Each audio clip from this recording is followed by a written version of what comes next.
Estás escuchando Milenio 3 por Aluca Nanica. Buenas madrugadas, queridos amigos. Este ya es Milenio 3 y empezamos como siempre con una música diferente, distinta, para despertarnos y irnos todos juntos hacia el epicentro de los misterios. Esto fue un grupo legendario de la música cósmica. Se llamaba Cuzco, el corazón, el ombligo del mundo, el Perú. Y esta canción se llamaba Apurimac. Y estamos todos, por supuesto, Carlos Barroso, Katia Rocha, Carmen Porter, buenas madrugadas. Buenas madrugadas, Iker. Un montón de cosas esta noche, ¿verdad? Esta madrugada. Un sumario muy amplio, como todas las madrugadas, Iker. Lo primero que haremos será irnos a Málaga rápidamente. Allí nuestro corresponsal Luis Mariano Fernández nos está esperando para contarnos las últimas novedades en torno a un caso que salió aquí en Milenio 3 la semana pasada. Un cementerio donde se oyen lamentos, chillidos de un niño pequeño.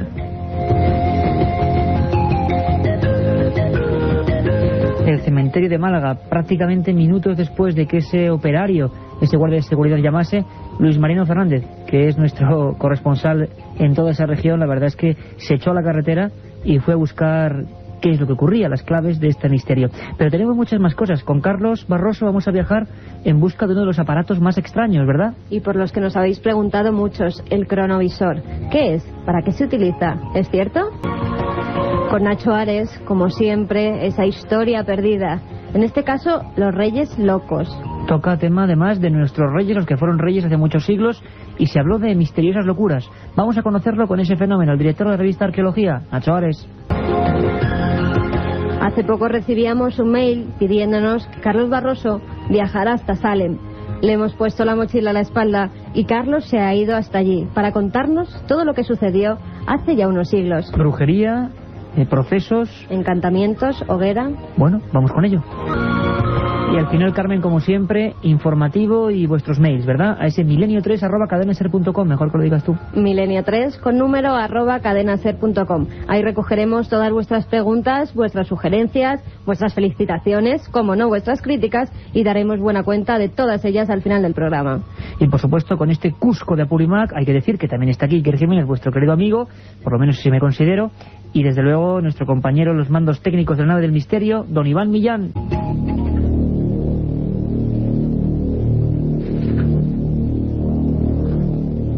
Y ya nos ponemos con la música, lo que llamamos Fondo 1 de Milenio 3, que quiere decir que ya estamos rumbo al misterio y que ya no hay quien nos pare.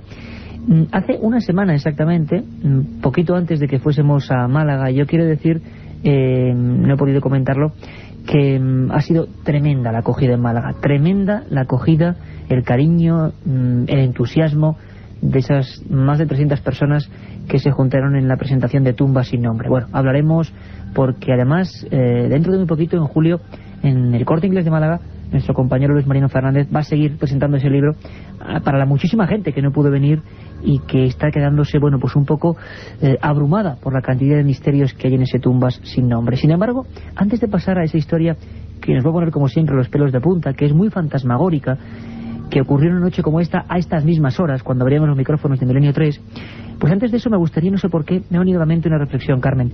Menudo programa de esta tarde de 4 a 5 y media, ¿verdad? Pues sí, humanoides, el tema de los humanoides también. Habíamos recibido muchas cartas, muchos mails pidiéndonos que habláramos de esos seres que se aparecen ante cientos de testigos, que como hemos podido ver incluso hemos puesto algunas de las voces de los testigos principales de casos realmente espectaculares. Hemos viajado a Sevilla, a la base de Morón, hemos viajado a Extremadura, a Cantabria, a Canarias, a Málaga, a un sinfín de sitios donde de alguna forma estaban presentes pilotos, escultores, campesinos, militares, soldados. Bueno, pero yo no sé por qué, como para la reflexión que podíamos tener de esos encuentros con lo extraño, como ahora vamos a escuchar esta noche otro encuentro, por lo menos no con un ser, pero sí con un sonido extraño. ¿Tú recuerdas que hemos empezado el programa de la tarde con un policía nacional que se había encontrado con unos seres, que viajaba en su coche con su mujer, que estaba completamente aterrorizado? Y al final de esa entrevista había una cosa que me parece muy interesante, y es muy breve. Me gustaría que lo escuchaseis porque puede ser válido para todos los testigos, para todos que se han encontrado con el misterio. Escuchad atentamente. ¿Tú en toda tu experiencia como Policía Nacional habías visto algo así? Pues no, vamos, ya lo que sí te voy a decir que no estamos solos, en que eso fue una cosa alucinante y la verdad que me dio marcado, vamos. No estamos solos, es una cosa alucinante y yo me quedé marcado. Creo que esa frase, no sé por qué, Carmen, resume pues las palabras del general Dolce Espejo, las palabras de Corchado, el soldado que disparó en Morón un extraño ser, las palabras de ese buen minero Ruiz Oribe que se encontró con un misterioso individuo en Puente San Miguel en el año 77, todos los que han sido marcados por el misterio. Quizá a partir de ahora estos guardias de seguridad del cementerio de Málaga también queden marcados. Lo más probable es que sí, que yo te puedo decir que cuando recibí esa llamada de madrugada ya tengo bastante experiencia de hablar con testigos y sabes cuando una persona no te miente y cuando de verdad está asustada. Y estos dos hombres estaban haciendo la guardia y realmente estaban asustados y querían que les ayudáramos con ese caso del cementerio de Málaga.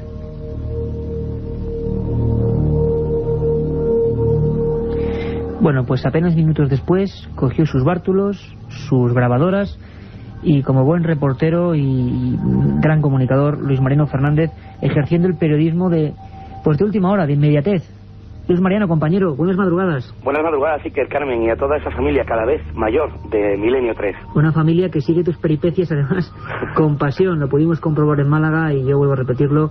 Un abrazo muy grande de toda esta gente que hace Milenio 3 porque, bueno, no sé si nos merecemos o no que se porten así con nosotros, pero ha sido una sobredosis de cariño y eso de verdad que nos enorgullece y solo, Mariano, verdad, nos obliga a una cosa, a intentar hacerlo cada vez mejor, nada más. Por supuesto que sí, fue una presentación extraordinaria, fue una presentación donde hubo muchísimo cariño, muchísima complicidad y sobre todo humanidad, ¿no? Y eso es muy de agradecer y tenemos que seguir ahí en la brecha, Iker, informando y haciéndolo lo mejor posible. Mariano, y da la circunstancia, la casualidad, unos dirían causalidad, que esa misma noche, casi preparando nuestro desembarco en Málaga, resulta que llaman guardia de seguridad del cementerio, de uno de los cementerios de Málaga. Tú te marchas para allá, toda la gente se quedó aterrorizada. Yo recuerdo a Carlos Nicolás, el técnico que estaba esa noche con nosotros, estábamos todos, bueno, con la carne de gallina. ¿Qué te encuentras? ¿Cuál es la escena? Porque tú vas a verlos inmediatamente. Claro, sí, es que además fue una extraña coincidencia, ¿no? Como muchas, por eso quizá pensemos de que no existe la casualidad, ¿no? Fijaos que fue después de mi intervención en el programa, minutos después abristeis el teléfono y llamó un vigilante de seguridad de Málaga, ¿no? Yo no lo pensé dos veces, me dirigí sin saber muy bien a qué cementerio era porque efectivamente en Málaga hay varios camposantos, hay varias necrópolis. Y bueno, yo me dirigí primeramente al cementerio San Rafael. Allí me atendió un vigilante de seguridad un poco perplejo porque eran aproximadamente las 4 menos cuarto de la mañana. No era habitual, ¿no? Era un visitante. Claro, me vi a mí con una bolsa llena de cámaras y de grabadoras y bueno, yo le pregunté si él había llamado a la cadena SER, al programa Milenio 3, preguntando sobre, contando un poco la experiencia de si había oído alguna voz extraña en el cementerio. Entonces él me dijo que no había sido él, pero que conocía la historia y que eso ocurría en la necrópolis del cementerio de San Miguel. Bueno, pues allí me dirigí y bueno, pues me encontré efectivamente el camposanto cerrado, no había absolutamente nadie, no me encontré con ningún vigilante de seguridad. Seguidamente me llamó la periodista Carmen Porter, la compañera, para ponerme en antecedentes de que ese vigilante de seguridad no estaba en ese cementerio en ese momento. Yo me puse en contacto telefónico, sería las 4 y 10 de la mañana, con Pedro Duarte, el vigilante que llamó al programa. Él está ejerciendo su labor, su trabajo como vigilante en las canteras del pueblo de Alhaurín de la Torre, también la provincia malagueña. Y bueno, pues allí me dirigí, llegué sobre las 4:30, 5 menos cuarto de la mañana, allí me atendió y bueno, pues me contó esta increíble historia, ¿no? Él fue testigo de lo insólito, del absurdo, del misterio, escuchó la voz y el llanto de un bebé, de un niño, en ese cementerio, en esa necrópolis de Málaga. Y bueno, toda esta historia, Iker, Carmen, se remonta pues a una fría noche de noviembre del año 1985, ¿no? Porque las tapias del cementerio, de este cementerio, fueron testigos de cómo una misteriosa voz infantil se deshacía en lamentos y gemidos. A partir de entonces, pues los fenómenos se fueron sucediendo de una forma continuada, uniéndose otros muchos, y formando así el que probablemente, Iker, pues sea uno de los casos más interesantes de la provincia de Málaga. Un caso que desde luego nos va a poner a todos los pelos de punta. Desde luego, Mariano, y si te parece, para meternos en el meollo de esa historia, lo que tú encuentras, el miedo, el estupor, casi a flor de piel, vamos a escuchar a Pedro Duarte, este primer documento que tú grabaste allí, esa noche de investigación, impulsado por el deseo de querer saber qué ocurría. Vamos a escuchar a Pedro Duarte. Escuchad todos los amigos de Milenio 3 muy atentamente, porque creo que tiene miga. Es un guardia de seguridad que lo vamos a ver muy afectado, porque esos llantos de niño inconfundibles no solo ha podido escucharlos él. Vamos a ver. Y fuimos nosotros 3 noches seguidas y escuchamos del niño cómo lloraba. ¿Vosotros escuchasteis al niño? Sí, los 4. Yo, mi hermano Paco, mi cuñado Jesús y un amigo mío que se llama Juan Portillo, que es también compañero mío. Los 4. ¿Y cuál fue vuestra reacción? Salí por pata de ahí, pero ya. ¿Estabais trabajando en ese momento? Sí. ¿De noche? ¿Y salisteis corriendo? Sí. ¿Abandonasteis el puesto? Sí, no, nos hemos para afuera y dijimos a mi jefe que aquí no trabajamos más. Vamos, es que no iniciamos el servicio, ¿vale? ¿Y puedes especificar, si puedes, qué escuchasteis? ¿El lamento, el llanto? Sí, un llanto de un niño. ¿Que provenía de algún sitio en concreto? Vamos, provenía de donde está el nicho.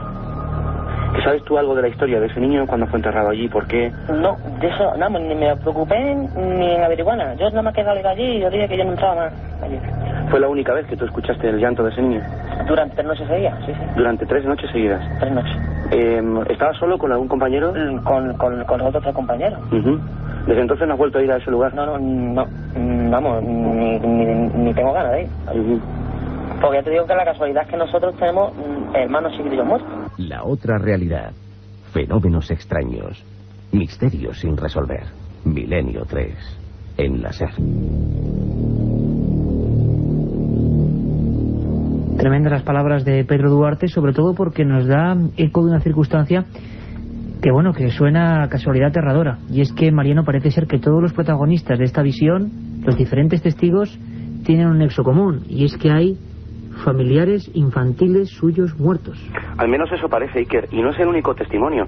Por ahí han pasado muchísimos vigilantes de seguridad. Esta historia no es nueva en la provincia de Málaga, y pudimos también confirmar pues el testimonio de una persona que se acercó a nuestra presentación de Tumba sin Nombre en Málaga y nos relataba, acuérdate, que él tenía constancia de que efectivamente ese llanto se había oído en varias ocasiones, en varias noches en ese cementerio. Tras recoger las palabras de Pedro Duarte, estaba con él otro compañero, vigilante de seguridad, que también vivió con él aquella noche y escuchó ese llanto. Jesús Piñar se llama, Iker. Jesús Piñar, pues escuchemos inmediatamente, Mariano. Como un llanto de un niño, como un crío pequeño, cuando le falta algo. Aquello fue de noche, me dices. Sí. ¿Y no lo escuchasteis más o aquello solamente aquella noche? No, solamente estaba aquella noche. Después no he vuelto ahí. ¿Te asustaste? ¿Cuál fue tu reacción? No, fue como incredulidad, ¿no? Yo creía que era una broma. Entonces no me quedé muy claro. Digo, ¿esto qué? ¿Tú estabas ahí también como vigilante? No, bueno, ahí vamos a ver el servicio. Yo aún estoy de controlador. Y fui a acompañarte. Y bueno, eso fue todo. Después de aquello no has vuelto a saber nada de esa historia, ¿no? No he vuelto a ir por allí. No ha vuelto a ir por allí y de verdad que no nos extraña. Escuchamos a Luis Mariano en ese momento, en esa madrugada, hablando con los diferentes testigos de un fenómeno que, como bien sabemos ahora, parece relativamente conocido. Parece también que hay origen, Mariano, que se conjuntan diferentes historias, incluso ahora en Málaga con diversos investigadores, como Rosa María Padilla, podíamos incluso especular, o decían los investigadores locales, que también podía haber cierta parte de leyenda urbana. ¿Por qué? ¿Dónde está ese nicho? ¿Qué tiene que ver esa especie de ofrendas que algunas personas concretas dejaban en ese cementerio? Parece que al margen de que haya fenómenos o no, sí que hay cierto velo de misterio concreto en torno a una tumba muy muy específica. Efectivamente, la investigadora local, Rosa María Padilla, de Málaga, ha investigado y ha recogido datos en profundidad sobre esta historia, ¿no? Una historia que, como decía al principio, comenzó una noche de 1985. Allí hay una persona, José Fernández, que es un ex sacerdote que está al cuidado, ¿no?, entre comillas, de este camposanto, de esta necrópolis. Para muchos una persona especial, una persona un poco introvertida, diferente, para otros muchos una buena persona. Y la verdad es que este hombre, pues una noche rezando en el camposanto a las 2 de la mañana, escucha lo que a él le parece el lamento y el llanto de un bebé, ¿no? El caso es que él presta más atención y escucha la voz de un niño que dice mamá, mamá. Este hombre se fue acercando al lugar de donde procedía el sonido y este se fue apagando, curiosamente. Pero por lo visto este hombre, al rezar de nuevo, la voz volvió a sonar. Y al instante pues descubrió que los lamentos venían directamente de uno de los nichos. Más adelante él recuerda que pertenecía a un niño que había muerto recientemente de leucemia con pocos meses y había sufrido muchísimo, ¿no? Entonces él dice que su seguridad era total porque no confundía ese sonido con la de ningún animal o algún eco distorsionado por el aire, ¿no? Y el llanto fue lo bastante claro para que no existiera confusión. Él dice, y que de forma extraña, que el niño le dijo en diferentes ocasiones que estaba ahí para consolar a todos los niños que estén enfermos y a todas las personas que tienen problemas. Y decía, traedme caramelos y leche. A partir de ese año, de ese momento, como un rosario de personas van constantemente a ese camposanto para dejar en el nicho de ese nicho, en el nicho de ese niño, caramelos y juguetes. Es una historia muy truculenta, Iker. Desde luego, Carmen Porter, una historia que nos retrotrae a esa España profunda, misteriosa, que está ahí, que siempre decimos que solo hace falta rascar un poco en este mundo de modernidad, de tecnologías, de Internet, y nos encontramos con eso, ¿no? Con esas creencias profundas, en el fondo, en la supervivencia a la muerte. Una historia tremenda, Iker, pero yo me acuerdo de esas noches que estuvimos en Málaga, que estuvimos con varios investigadores de la zona. Habéis nombrado a Rosa María Padilla. Ella nos contaba que incluso había estado en el cementerio durante varias jornadas, tanto de día como de noche, y que había realizado psicofonías. Lo que pasa que en ninguna de ellas había salido nada, ningún grito, ningún lamento, y que eso sí, que ella creía que era un fraude y que se trataba pues de simples gatos, porque por la zona, Mariano, es cierto que hay muchísimos gatos. Aportando un dato a lo que decía Carmen, que en el año 1987, pues el Ayuntamiento de Málaga decretó la clausura de la necrópolis, ¿no? Y la imposibilidad de seguir enterrando en ella, ¿no? Fue a partir de entonces cuando el estado de abandono comenzó a hacerse trágicamente notable. El caso, Iker, es que, bueno, este hombre, pues en una especie de cruzada personal, pues intenta que en ese cementerio no lo cierren, que no lo clausuren y sobre todo que no lo echen abajo, ¿no? Muchos investigadores, así como curiosos y conocedores de esa historia, apuntan de que este hombre, José Fernández, el hombre que está al cuidado de este cementerio, pues se haya un poco inventado esta historia, ¿no? Para que no echasen abajo en el cementerio. Desde luego hay opiniones para todos y para todo, y desde luego no sabemos qué creer. Yo creo que sería interesante... Luego están los testimonios de los guardas, que también es importante, ¿no? Claro, claro. Yo creo que sería interesante, no sé, hacer algún tipo de incursión, hacer alguna investigación, porque desde luego no hay ningún documento fotográfico o fílmico de estas apariciones, porque también las ha habido. Este hombre dice que ha tenido apariciones de este niño, e incluso se han desarrollado y se han realizado diferentes prácticas y experiencias de tipo satánicas dentro del cementerio. Esto, bueno, pues uniría más al misterio, ¿no?, de la voz del niño. Caramba, o sea, que tiene todo ese cementerio semi-abandonado, ¿no? Yo creo que sería bueno hacer una investigación profunda en ese cementerio, reunir más testimonios e incluso, ¿por qué no?, hacer algún tipo de experiencia. Ocurrieron tal día como hoy. Nuestro repaso por las efemérides que tienen que ver con el descubrimiento, con la superación, con lo enigmático, con lo misterioso, a veces con lo trágico. Y es que estamos tan solo a unas horas ya de lo que va a ser la noche de San Juan, esa noche sagrada, atávica, distinta. Pasaron muchas cosas tal día como hoy, Carmen. Tal día como hoy, en 1809, con el título de Consejo de España e Indias, se refunden los consejos de Castilla, Indias, órdenes militares y Hacienda. Ya en 1902, Albert Einstein ingresa como funcionario en la Oficina Confederal de Patentes de Berna. En 1931, el piloto estadounidense Willie Post da la primera vuelta al mundo en avión. Invirtió 8 días, 15 horas y 51 minutos. 1962, en el noroeste de la ciudad de La Plata, en Buenos Aires, gran número de personas avistaron la presencia de un objeto luminoso que despedía intermitentemente rayos rojizos. Era de forma alargada y desapareció a gran velocidad. Ya en 1983, el Papa Juan Pablo II es recibido multitudinariamente en su segundo viaje a Polonia, en el que se entrevista en privado con Lech Walesa. Cosas de todo tipo y para todos los gustos, lo decimos casi siempre. Pequeños archivos en el gran disco duro de la historia, de esa historia que hacemos todos y a la que hay que vigilar muy de cerca para intentar aprender y no caer en los mismos errores. Aunque desgraciadamente el hombre parece que, o los hombres, estamos predestinados siempre a caer en esas tragedias absurdas. Tragedia absurda fue la que ocurrió en Salem. Seguro que os suena, las brujas de Salem, los procesos de Salem. Es un lugar muy concreto, marcado para siempre por la quema terrorífica de personas que fueron condenadas como brujas. Fue un hecho que dio la vuelta al mundo en su época. Vamos a aprovechar los viajes de Carlos Barroso para enterarnos de qué pasó en ese remoto lugar conocido como Salem. La ciudad de Salem, también conocida como la ciudad de las brujas, se encuentra en la costa este de Estados Unidos, a unos 25 kilómetros al norte de Boston, en el estado de Massachusetts. Sus edificios y su arquitectura de los siglos XVIII y XIX han sido reconocidos como Patrimonio Histórico Nacional. Su historia siempre ha estado muy ligada al mar. De hecho, su auge y crecimiento siempre han ido ligados al puerto, punto estratégico del tráfico comercial con África, India y Oriente hace más de 2 siglos. Salem es una ciudad tranquila, de museos y parques, de casas con estilo victoriano y calles arboladas con amplias aceras de baldosas rojas. Pasear por estos lugares, recorrer el muelle o tomar un aperitivo en uno de sus muchos restaurantes junto al mar puede recordarnos que Salem también fue ciudad de piratas, cuando los piratas amenazaban las costas de Nueva Inglaterra.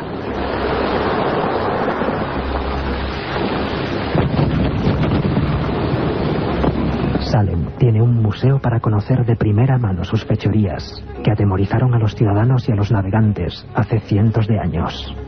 No obstante, el acontecimiento más oscuro por el que Salem es conocida internacionalmente es el proceso colectivo por brujería que aterrorizó a la ciudad a finales del siglo XVII.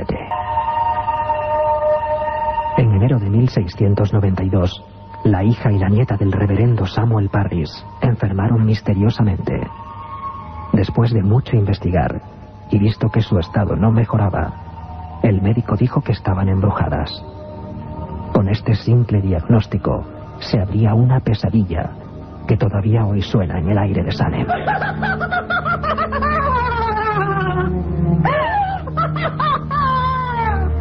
A finales del siglo XVII, en esa zona de la bahía de Massachusetts, existía una extendida creencia en el diablo.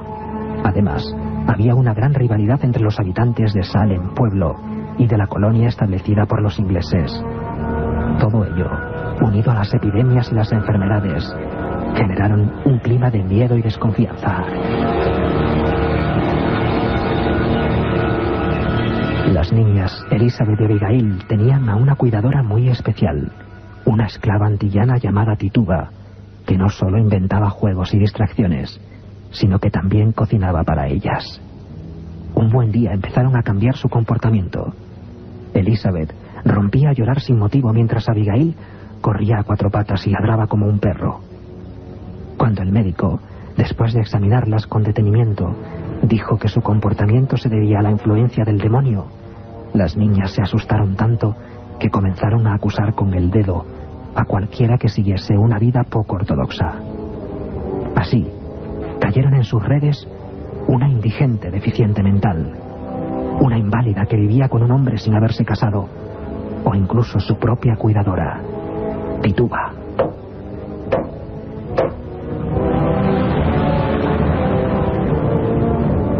En junio de 1692 se reunía un tribunal especial para juzgar los casos de brujería.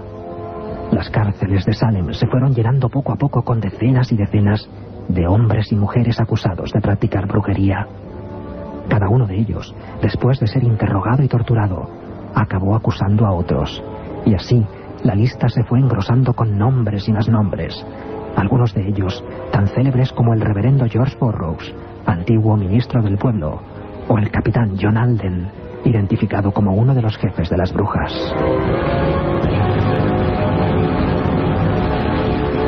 Todo servía como prueba para acusar a alguien de brujería.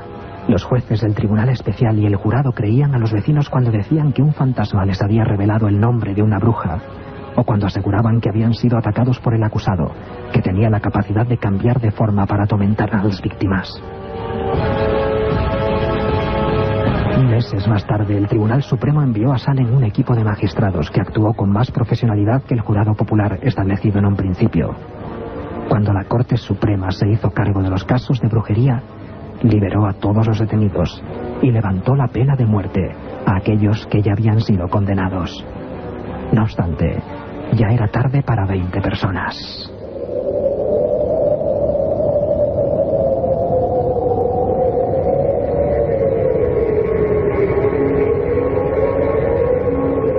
De ellas habían muerto en la horca acusadas de brujería, y otra fue brutalmente apedreada por los vecinos. Muchos más acabaron marcados para siempre, después de padecer procesos judiciales a todas luces injustos. Años más tarde, el gobernador William Phips ofreció disculpas e indemnizó a las familias de las víctimas. No obstante, todavía hoy parece flotar en el ambiente de Salem el grito desgarrado de las decenas de personas acusadas injustamente de brujería, muchas de las cuales fueron ahorcadas por una sociedad que se dejó llevar por el fanatismo y la locura.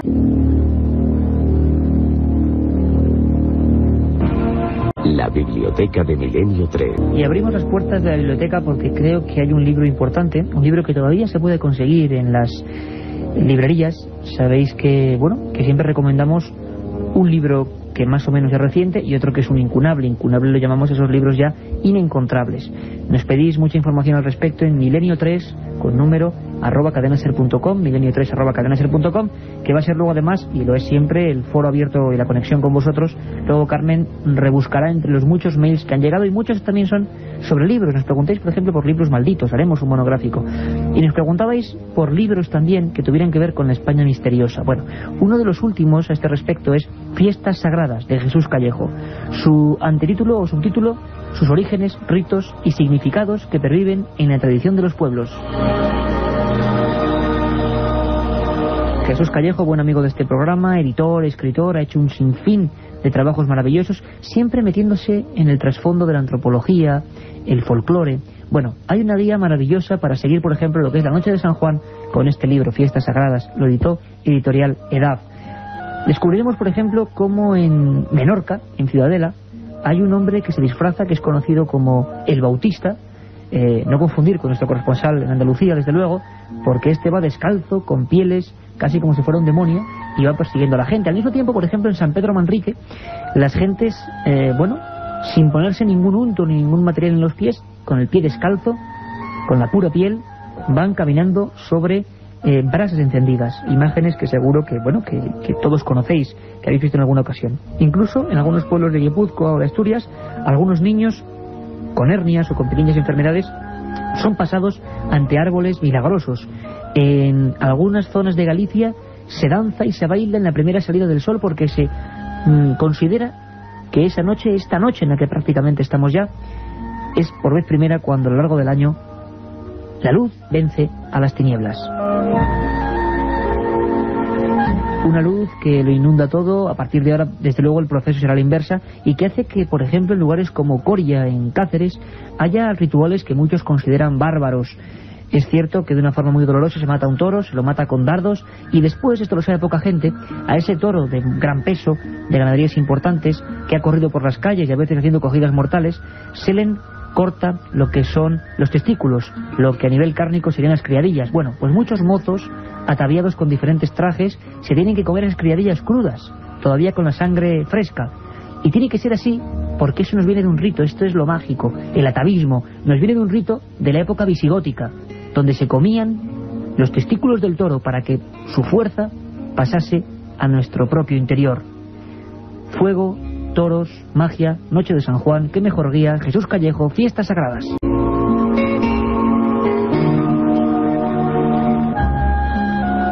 Y de la más pura tradición nos vamos a un libro de investigación ufológica, y además realizado por un pionero, Antonio Rivera. Pues sí, que se trata del libro En el túnel del tiempo. Es una de las obras más difíciles del encontrar de este ilustre investigador, Antonio Rivera, fallecido hace apenas 2 años. En la obra se centra sobre todo en una casuística habitualmente olvidada por otros estudiosos, como son los fenómenos de la pérdida o saltos en el tiempo. El suceso más espectacular que se narra en estas páginas es el de Próspera Muñoz, una mujer que en la población murciana de Jumilla, en plena posguerra, fue supuestamente abducida por misteriosos seres. Con la hipnosis regresiva como herramienta de estudio, se descubrieron cosas realmente sorprendentes. Además, Iker también nos cuenta las teleportaciones en carretera, surgidas sobre todo en la Sudamérica de final de los 60. Son una de las partes más sabrosas del libro, o la famosa leyenda urbana de los conductores que ven una extraña niebla y aparecen miles de kilómetros de allí. Antonio Rivera investigó para descubrir cuánto de fraude y cuánto de verdad se escondía en estos sucesos asombrosos. Es un recuerdo para Antonio Rivera, por supuesto, siempre presente cuando hablamos de investigación y de escribir, de plasmar lo que uno encontraba. Ese libro, 1984, Editorial Planeta, En el túnel del tiempo, muy difícil de encontrar a pesar de que es relativamente reciente. Y ya sabéis, Fiestas Sagradas, Jesús Callejo, Edad, 2 buenas recomendaciones de la biblioteca de Milenio 3. Y cuando nuestro compañero en la nave del misterio esta madrugada, Iván Millán, nos pone esta música, significa que estamos ya en tiempo de noticias. De esas noticias que habitualmente, solo se tocan en algunos lugares, por ejemplo Milenio 3. Y es que ha habido sobre todo una que vamos a tocar, consideramos suficientemente interesante para tocarla en el próximo programa. Sabéis que nuestro horario cambia. A partir de ahora, a partir de la próxima semana, sábados y domingos, de 10 a 11, por supuesto al margen de esta edición, que es la que nunca se inquieta y siempre sigue en su horario de 3 a 4. Pero ya sabéis, sábados y domingos de 10 a 11, y el próximo sábado, por supuesto, vamos a movilizar a diversos protagonistas para hablar de esa cabecera, de esa portada de este informativo de lo insólito y lo desconocido. Y es que la urna fúnebre de Santiago, esa a la que ya dedicamos un programa entero, dicen que es falsa, Carmen. La Dirección de Antigüedades de Israel ha anunciado que el osario de origen desconocido, del que hace unos meses habló la prensa a nivel mundial, porque se creía que contenía los huesos del primo de Jesús, esto es, Santiago, esa urna es completamente falsa. En el osario había escrita una inscripción que decía Santiago, hijo de José, hermano de Jesús.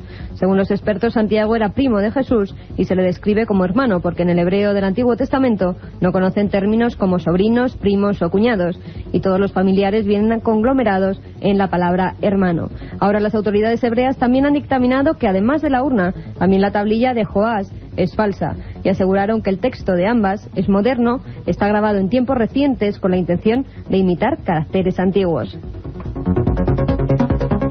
Y seguimos con reliquias. Habría que preguntarse qué se esconde detrás de estos fraudes arqueológicos, a quién se pretendía engañar. Si es así, ¿qué mafias o personas están detrás? ¿Quién imitaba con punzones el antiguo texto?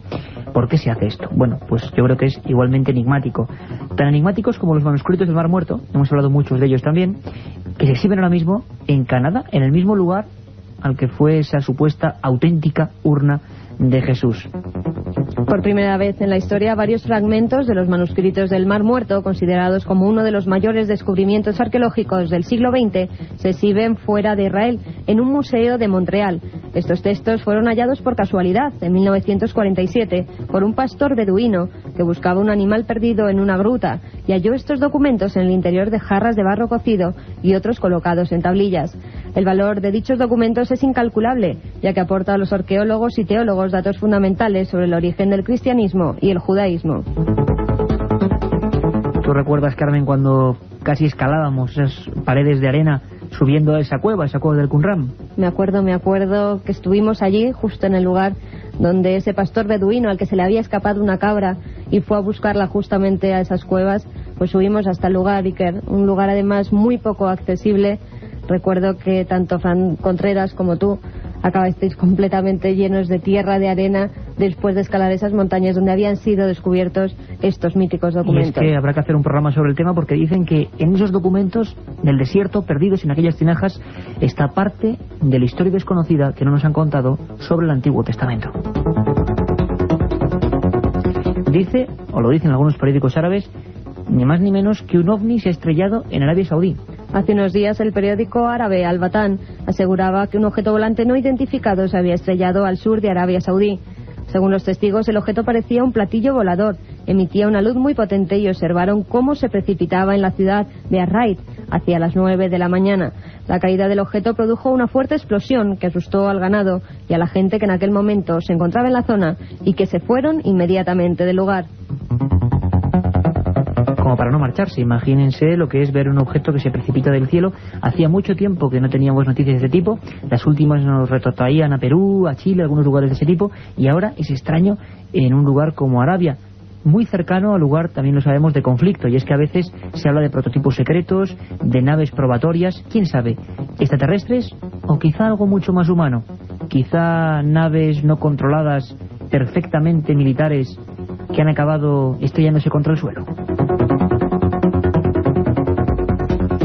Y gran revuelo en Massachusetts por la supuesta aparición de la Virgen. ¿Qué ha ocurrido, Carmen Porter? En los últimos días, más de 25.000 personas se han concentrado en el estacionamiento de un hospital de la ciudad de Milton, donde muchos fieles aseguran que ven la imagen de la Virgen María en una ventana. Los devotos y curiosos traen flores, rosarios y globos que dejan frente a la pared exterior del hospital, en cuyo tercer piso está la ventana, donde dicen que se distingue claramente la silueta de la Virgen María con el niño Jesús en sus brazos. Pero la supuesta aparición, según fuentes del centro médico, tiene una explicación. La imagen es producto de la condensación y los productos químicos que se han filtrado durante más de 5 años en una ventana doble debido a un orificio en su cierre hermético.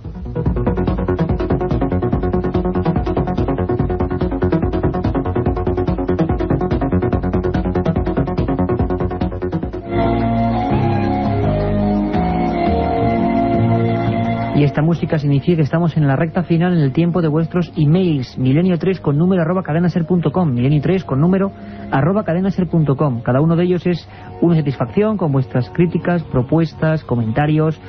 Una cosa importante es que ahora se redobla vuestra misión, y es que vais a tener mucho más tiempo para oyentes.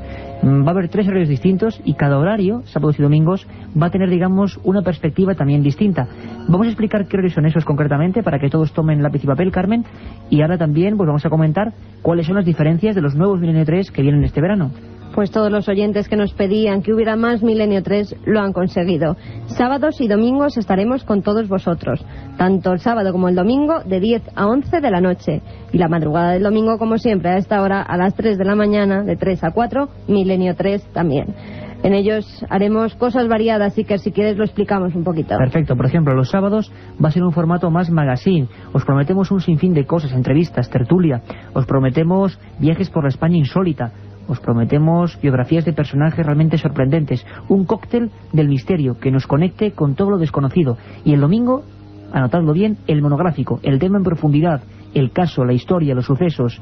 Magazine, el sábado, el domingo, monográfico, y muy importante, el domingo madrugada, de 3 a 4, habrá muchas más cosas, pero entre ellas siempre vuestros mails y sobre todo, casi todo el verano, micrófono abierto, ese teléfono gratuito, 900-100-800, micrófono abierto a partir de la próxima semana para que seáis vosotros protagonistas también de Milenio 3. Y ahora vámonos, Carmen, rápidamente, que estamos justito al final con algunos de los mails más significativos que han llegado a la redacción. Un amigo nos escribe desde Canarias y dice: soy Armando de Tenerife, vuestro programa me encanta, me parece magnífico, y reconozco que cuando empecé a escucharlo pensé, otro como tantos que se dedican a comentar tendenciosamente los temas. Pero no, ustedes dan las pruebas y los testimonios, a favor o en contra. Me despido pidiendo algo que no sé si es posible. Es el tema de los llamados viajes astrales. Viajes astrales, os preguntáis mucho. La verdad es que se podría hacer desde muy diferentes perspectivas. Lo vamos a hacer muy probablemente este mismo verano 2003, verano Milenio 3. Podría hacerse una buena sintonía. Desde luego que lo trataremos, y desde luego que gracias por esa definición que creo que es justo la que dice el periodismo. Ni a favor ni en contra, simplemente los datos y todas las opiniones las saquéis vosotros. Aitor Bilbao nos escribía esta tarde a raíz del programa de humanoides que hemos hecho. Nos dice: hola a todos, en primer lugar felicidades por el programa y por el fabuloso horario veraniego. Mi pregunta es la siguiente: ¿todos los casos de encuentros con humanoides están relacionados con ovnis? Qué interesante esa pregunta de nuestro amigo, sobre todo interesante porque no es verdad, es decir, no están relacionados los casos con humanoides siempre con el fenómeno ovni, las luces.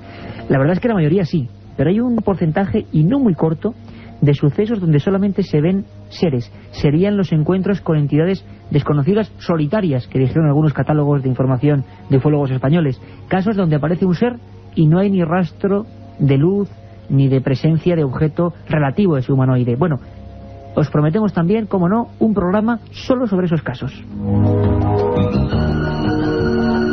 Ricardo Portella nos dice: les escribo desde Argentina, provincia de Santa Fe. Quiero contarles que tengo todos sus programas y que soy seguidor de ustedes, ya que los encuentro unas personas muy serias al tratar los temas. Me gustaría si podrían hablar del famoso caso del chupacabras, que nuevamente está atacando en Calama, Chile. En el caso de Calama, Chile, tuvimos a Cristian Rifo, nuestro corresponsal allí, hablando de los últimos sucesos. Lo haremos, y también, ¿por qué no?, los casos que ocurren en España, que también más silenciosos, pero han sido tremendos. Y desde luego un abrazo grande a toda Argentina, a todo el pueblo argentino. Sois amigos, y hablaremos también de misterios de vuestra tierra, no lo dudéis. Y el último mail, Carmen. Juan de Miguel nos dice que le gustaría que hiciéramos, si no lo hemos hecho ya, un programa sobre el vudú. El vudú. Bueno, es un tema duro, polémico. Hicimos algo sobre el tema del vudú y los zombies con nuestro buen amigo JJ Revenga, un hombre de televisión española que ha estado viviendo con esas personas.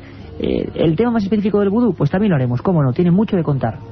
Y un mail que nos ha llegado y que a mí me ha llamado mucho la atención, nos lo manda Pablo, y nos dice que él es un radioaficionado y que sabe que muchos colegas de la radioafición se están dedicando a buscar señales extraterrestres, y sé que, según parece, ya se ha detectado alguna. Bueno, Pablo, desde pues aquí le pedimos que si tiene esas señales, que nos las envíe. Y desde luego que se ponga en contacto con nosotros, porque nosotros hablaremos con él, queremos saber su testimonio, Pablo. Tenemos grandes amigos en ese bendito oficio y afición de los radioaficionados. Todos son grandes amigos y queremos montar una buena alerta ovni este verano con todos ellos. Así que apuntaros, el lugar milenio3@cadenaser.com. No hay apenas tiempo para más, Carmen. Buenas madrugadas. Buenas madrugadas. Empieza el verano Verano 2003, verano Milenio 3, no está mal, ¿no? Verano Milenio 3, con muchos temas, muchas historias y sobre todo con vuestra compañía, que si no, no se podría hacer este programa, Iker. Un abrazo para todos. El sábado comienza una nueva etapa. Gracias.